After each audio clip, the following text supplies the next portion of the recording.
안녕하세요. 소액결제현금화 전문업체 대박뱅크예요. 오늘은 급하게 현금이 필요한 상황에서 많은 분들이 검색하게 되는 소액결제 현금화에 대해 정확히 알아보고 이용 전 반드시 확인해야 할 중요한 사항들 정리해 보겠습니다. 소액결제 현금화는 일반적으로 휴대폰 소액결제를 이용해 상품권이나 특정 상품을 구매한 뒤 이를 다시 판매하여 현금으로 전환하는 방식으로 알려져 있습니다.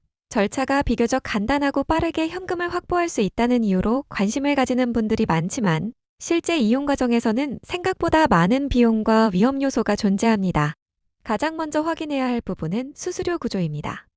소액결제 현금화 과정에서는 상품 구매, 매입, 중개 등 여러 단계를 거치면서 각각의 비용이 발생할 수 있습니다. 이 때문에 결제 금액 전체를 현금으로 받는 것이 아니라 일정 금액이 차감된 금액을 받게 되며 실제 수령 금액이 예상보다 크게 줄어드는 경우도 많습니다. 급하게 자금을 마련하려다가 오히려 더 큰 부담을 안게 되는 상황이 발생할 수 있기 때문에 진행 전 실제 수령 금액을 반드시 확인해야 합니다. 두 번째로 중요한 부분은 다음 달 통신요금 청구입니다. 현금으로 받은 금액과 관계없이 휴대폰 결제 금액 전체는 그대로 통신요금으로 청구됩니다. 즉 단기적으로는 자금을 확보한 것처럼 보이지만 다음 달에는 결제된 금액 전체를 납부해야 하기 때문에 지출 부담이 크게 늘어날 수 있습니다. 특히 반복적으로 이용할 경우 매달 고정적인 지출이 증가하면서 생활자금 관리가 어려워질 수 있으므로 반드시 상환 계획을 먼저 세워야 합니다. 세 번째는 거래 안정성입니다.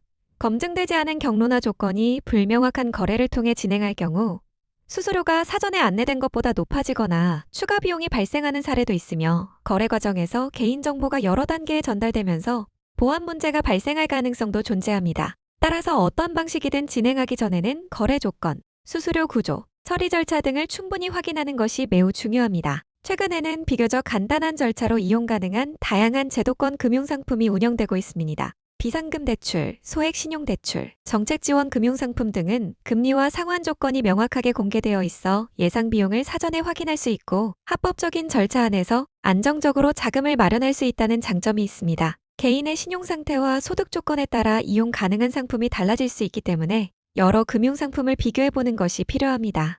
급하게 자금이 필요한 상황일수록 가장 중요한 것은 빠른 선택이 아니라 안전한 선택입니다. 충분한 정보 확인 없이 진행하기보다는 현재 이용 가능한 합법적인 금융 방법을 먼저 확인하고 자신의 상환 능력에 맞는 자금 계획을 세우는 것이 장기적으로 훨씬 안정적인 방법이 될 수 있습니다.